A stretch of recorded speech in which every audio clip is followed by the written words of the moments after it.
దేవుడు తన యొక్క దత్త పుత్ర ఆత్మను నీకిచ్చి ఆ దత్త పుత్ర ఆత్మ వలన నిన్ను దత్తత చేసుకుని ఆ యొక్క ఆత్మ చేత అబ్బా తండ్రి అని మొరపెట్టగలిగిన సామర్థ్యం. మన ఇంటిలో తండ్రితో తల్లితో ఎలా మాట్లాడుకుంటామో ఆ రీతిగా యేసయ్యతో మాట్లాడుకునే గొప్ప సామర్థ్యాన్ని దేవుడు మనకి ఇచ్చాడు. హల్లెలూయా.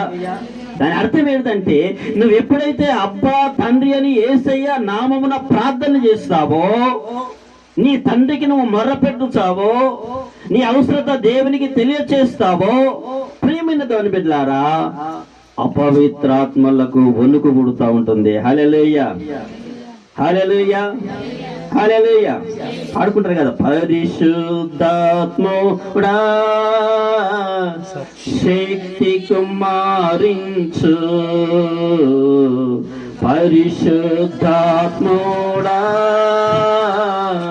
శక్తి కుమారించు,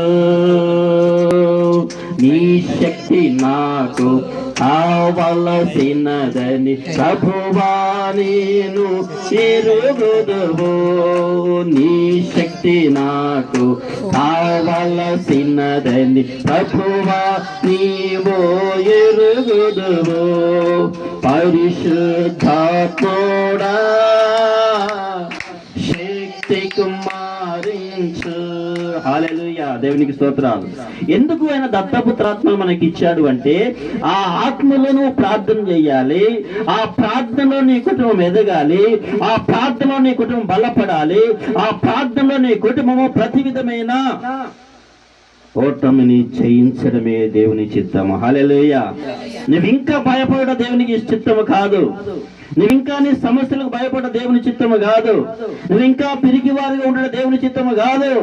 నువ్వు దేవుని యొక్క దత్త పుత్రాత్మను పొందుకున్న బిడ్డగా నువ్వు ప్రార్థించాలబ్బా తండ్రి నా యేసయ్య అని. హల్లెలూయా. నా యేసయ్య అంటే, యేసు అంటే అర్థం ఏంటండి? యేసు అంటే అర్థం ఏంటిది? రక్షకుడు అని అర్థం. హల్లెలూయా.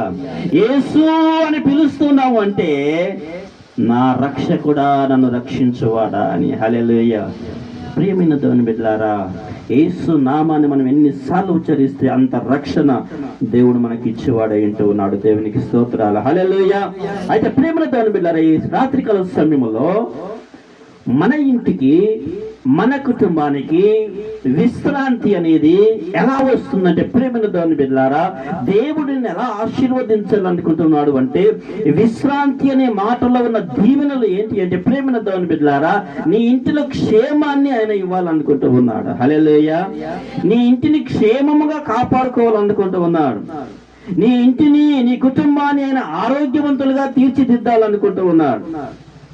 ఆ విశ్రాంతిలో ఉన్న ఆశీర్వాదం ఏంటంటే, క్షేమము, ఆరోగ్యము, ఆనందము, సంతోషము, సకల ఐశ్వర్యములు, నీ కష్టార్జితమును ఆయన అభివృద్ధి చేసి ఆశీర్వదించే దీవెన ఎక్కడ ఉన్నది తెలుసా?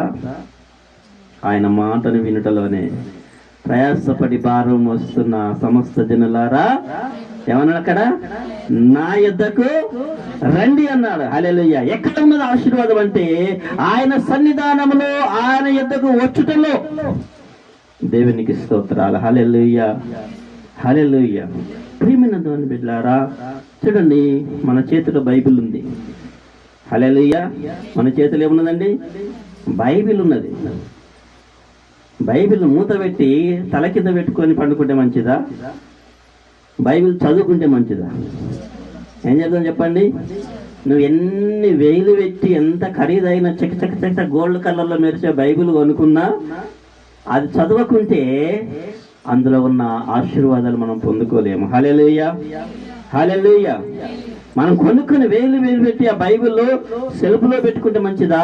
ఆ వాక్యాన్ని చదువుకుంటే మంచిదా? చెప్పండి. ఆ వాక్యాన్ని చదువుకోవాలి. హల్లెలూయా. ఆ వాక్యములో ఉన్న మాటలు మనం ఉచ్చరించాలి. దేవునికి స్తోత్రాలు. ఎప్పుడన్నా మీరు చీకటిని పట్టుకున్నారా? చీకటిని? చీకటి ఇక్కడ ఉండొద్దని నెట్టేసేది. ఎప్పుడన్నా చీకటి ఉంటుంది రాత్రులు. మనకు ఇప్పుడు కరెంటు పోయింది అనుకో, ఏమవుతుంది? అంత చీకటి అవుతుంది. గట్టిగా చీకటిని పట్టుకుని బయట పడేయగలమా మనం? మన వల్ల కాదు. కానీ ఏం చేయాలి? ఒక చిన్న క్రోబత్తి పెట్టామనుకో, ఏమైందండి? ఒక చిన్న క్రోబత్తి వెలిగిస్తే మనం దాన్ని పట్టుకొని మూట కట్టి బయట పడేయాల్సిన అవసరము లేదు. ఒక చిన్న క్రోబత్తి వెలిగిస్తే ఈ చీకటంతా కూడా బయటికి వెళ్ళిపోతుంది. అదే హల్లెలూయా.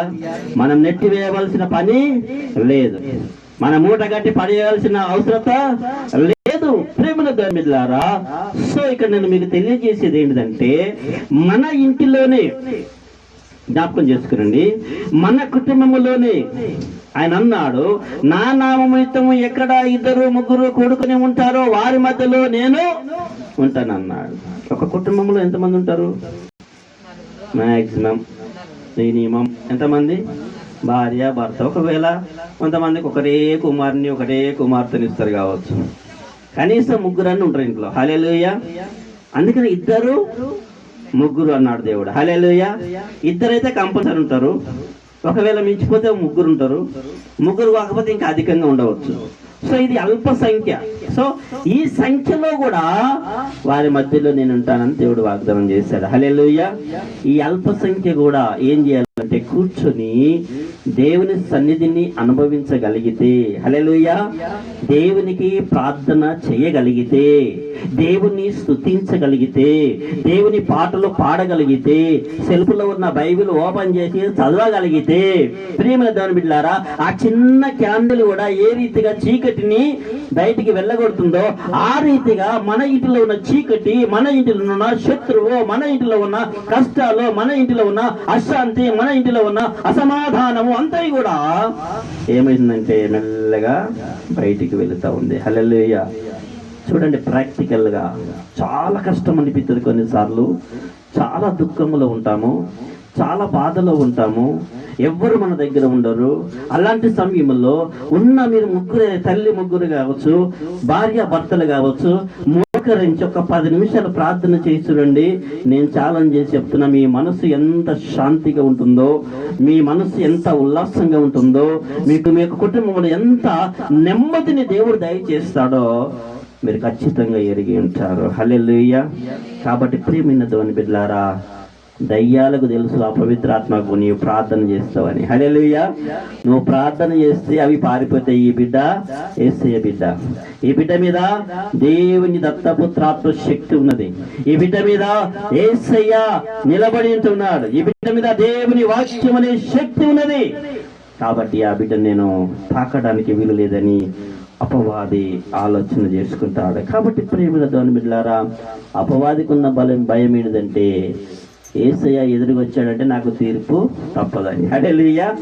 యేసయ్య నా ఎదురుగా ఉన్నాడంటే నాకు తీర్పు, జడ్జిమెంట్ ఇచ్చి నన్ను పాతాళంలో అప్పుడే పడేస్తాడా ఏంది అనేది అపవాదికి ఉన్న భయం. ప్రకటన గ్రంథం 20వ అధ్యాయంలో అంటాడు. ప్రకటన గ్రంథం 20వ అధ్యాయము అక్కడ ఒక మాట అంటూ ఉన్నాడు. ప్రియమైన దేవుని బిడ్డలారా, చదవండి. 10వ వచనములు అంటాడు, అపవాదిక శక్తిని అపవాది ఎలా భయపడుతుందంటే, ఎందుకు భయపడుతుంది అపవాది అంటే, 10వ వచనములో వారిని మోసపరిచిన అపవాది అగ్ని గంధకములు గల గుండములో పడవేయబడెను అనేది ప్రకటన గ్రంథములో ఉన్న వాక్య భాగము. కానీ అది ఇప్పుడే వస్తుందా? ఈ యేసు నాకెందుకు ఎదురుగా వస్తున్నాడు? యేసుకు నాతో ఏం పని? ఇంకా చాలా సమయం ఉన్నది కదా, ఇప్పుడే నేను అగ్నిగుండంలో పడతానా, ఇప్పుడే తీసుకుపోయి నన్ను అక్కడ పడేస్తాడా అనేది అపవాదికి, దురాత్మకు వణుకు పుడతా ఉంది యేసయ్య ఎదురుగా వస్తా ఉంటే. హల్లెలూయా. సో ప్రియమైన దేవుని బిడ్డలారా, గమనించండి, యేసయ్య మన ఇంటిలో ఉంటే, యేసయ్య వాక్యం మన హృదయంలో ఉంటే, యేసయ్యను మనం స్తుతించగలిగితే, ప్రియమైన దేవుని బిడ్డలారా, యేసయ్యను అనుదినం మనం ఒక 10 నిమిషాలు ధ్యానించగలిగితే, యేసయ్య ఉన్న ఇంటిలో అపవాది ఉండడానికి వీలు లేదు. హల్లెలూయా. యేసయ్య ఉన్న ఇంటిలో చిక్కు సమస్యలు ఉండడానికి వీలు లేదు. యేసయ్య ఉన్న ఇంటిలో అశాంతి ఉండడానికి వీలు లేదు. కలవరము, అశాంతి, నెమ్మది లేకుండా, మనశ్శాంతి లేకుండా చేసేదంతా కూడా దురాత్మ క్రియల సమూహము చేస్తూ ఉంటుంది. హల్లెలూయా. సో మనం వానికి అవకాశము ఇవ్వకూడదు. హల్లెలూయా. అందుకనే యెహోషువ అన్నాడు, ప్రేమ దేవుని బిడ్డలారా, నేనును నా ఇంటి వారును యెహోవాను సేవించెదము. హల్లెలూయా. దేవునికి స్తోత్రాలు. దేవునికి స్తోత్రాలు. ప్రియమైన దేవుని బిడ్డలారా, మంచి ఫ్రిడ్జ్ అన్ని కనబడుతున్నాయి, కూల్ డ్రింక్స్. హల్లెలూయా. ఫ్రిడ్జ్లు ఏం కనబడుతున్నాయండి? కూల్ డ్రింక్స్ కనబడుతున్నాయి. ఇప్పుడు నాకు దాహం వేస్తూ ఉంది, ఏంటండి, నాకు దప్పికేస్తూ ఉంటుంది. ఆ కూల్ డ్రింక్స్ కనబడుతున్నాయి, వాటర్ బాటిల్ కనబడుతున్నాయి, అవి అక్కడ ఉన్నాయి. కానీ నాకు దప్పికేసినప్పుడు నేను ఏం చేయాలండి? ఆ బాటిల్ ఓపెన్ చేసి తాగాలి. హల్లెలూయా. ఆ బాటిల్ మూత తీసి అందులో ఉన్న నీళ్లు నేను ఆ యొక్క పానీయాన్ని నేను సేవించినప్పుడు నా దప్పిక తీరిపోతూ ఉంటుంది. ప్రియమైన దేవుని బిడ్డలారా, కానీ అది 50 రూపాయలు పెట్టి కొన్నానే, 100 రూపాయలు పెట్టి కొన్నానే, అది ఇప్పుడే నేను ఓపెన్ చేయొద్దు, అది అలాగే ఉండాలి, నా దప్పిక తీరాలి అంటే తీరుతుందా దప్పిక? మూర్ఖుడా, తీయరా, మూత తీసి తాగురు అంటాడు దేవుడు. హల్లెలూయా. అది తీసి తాగురా, నీ కొరకే పెట్టిన కదా అంటాడు దేవుడు. ప్రియమైన దేవుని బిడ్డలారా, దేవుడు మనకు అన్ని డోర్స్ ఓపెన్ చేసి పెట్టాడు. భక్తుడు అన్నాడు, నేనును నా ఇంటి వారును యెహోవాను సేవించదము అంటూ ఉన్నాడు. మనం సేవించాలి, ఆయన వాక్యాన్ని చదవాలా, ఆయన ప్రార్థించాలా, ఆయన స్తుతించడం నేర్చుకోవాలా. ఆయన స్తుతించడం, ఆయన ప్రార్థించడం నేర్చుకుంటే ప్రియమైన దేవుని బిడ్డలారా, మన ఇల్లు, మన కుటుంబాలు క్షేమంగా ఉంటాయి. హల్లెలూయా. మన కుటుంబాలలో సమాధానం ఉంటుంది. ఆయన సేవియర్, ఆయన రక్షకుడు, ఆయన పోషించువాడు, ఆయన ఆరోగ్యం ఇచ్చేవాడు, మనకు క్షేమాన్ని దయచేవాడు. ప్రియమైన దేవుని బిడ్డలారా, సో బాధ్యత ఎక్కడ ఎవరి మీద ఉన్నదంటే మన మీదనే ఉన్నది. హల్లెలూయా. నువ్వు సేవిస్తే క్షేమంగా ఉంటావు, నీ ఇల్లు పచ్చగా ఉంటుంది. హల్లెలూయా. ప్రియమైన దేవుని బిడ్డలారా, మనమందరం కూడా రంగురంగుల ఇల్లు కట్టుకుంటాం, కానీ కుటుంబాన్ని కట్టేది దేవుడే. హల్లెలూయా. మనం ఎన్ని వ్యాపారాలు చేసినా, ఎన్ని ఉద్యోగాలు సంపాదించినా, ఎన్ని ఇల్లు కట్టుకున్నా అది మన ప్లానే కావచ్చు, కానీ ఆ ప్లాన్ ఇచ్చింది, ఒక కుటుంబముగా కట్టింది మాత్రము జీవం కలిగిన దేవుడు. హల్లెలూయా. ఆయనే కట్టాలి ఒక కుటుంబాన్ని. ఒక కుటుంబంలో నెమ్మది కావాలి అంటే, ఒక కుటుంబంలో శాంతి సమాధానం కావాలి అంటే, ఒక కుటుంబం సంతోషించాలి అంటే ఆయన కట్టితేనే సాధ్యమైతా ఉంటుంది. హల్లెలూయా. దేవునికి స్తోత్రాలు. ప్రియమైన దేవుని బిడ్డలారా, ఈ రాత్రి కాల సమయంలో మనం ఎలా ఉండాలి అంటే, చాలా భయాలు మనలో ఉంటాయి. దైవ భక్తి వేరు. యెహోవా యందు భయభక్తులు కలిగిన వాడు ఈ రీతిగా ఆశీర్వదించబడతాడు. ప్రియమైన దేవుని బిడ్డలారా, భయము ఉండాలి. ఎప్పుడు పాపముల గురించి భయమే కాదు. అయ్యో, నా ప్రభువు నన్ను ప్రేమించేవాడు, సంపూర్ణమైన పరిపూర్ణమైన ప్రేమను కలిగిన భయాన్ని మనము దేవుని ఎడల వ్యక్తపరచాలి. హల్లెలూయా. చదవండి, యోహాను రాసిన మొదటి పత్రిక 4వ అధ్యాయంలో అంటాడు. యోహాను రాసిన మొదటి పత్రిక 4వ అధ్యాయంలో ఒక మంచి మాట ఉన్నది. ఆ మాటను చదువుకుందాం. ప్రేమ దేవుని బిడ్డలారా, 4వ అధ్యాయం 18వ వచనం చదవండి. తీసిన వారు టెక్న. ప్రేమలో భయం ఉండదంట. హల్లెలూయా. చాలా జాగ్రత్తగా గుర్తుపెట్టుకోండి. నువ్వు పాడాలనుకుంటావు కానీ భయపడతావు కదా. హల్లెలూయా. అవునా? పాట పాడాలనిపిస్తుంది కానీ భయం అవుతుంది. ప్రార్థన చేయాలనుకుంటాము కానీ భయం అవుతుంది. కానీ నువ్వు పరిపూర్ణంగా దేవుని ప్రేమిస్తే నువ్వు భయపడవు. హల్లెలూయా. పరిపూర్ణమైన ప్రేమ నీ కుటుంబంలో ఉంటే నువ్వు దేనికి భయపడవు. హల్లెలూయా.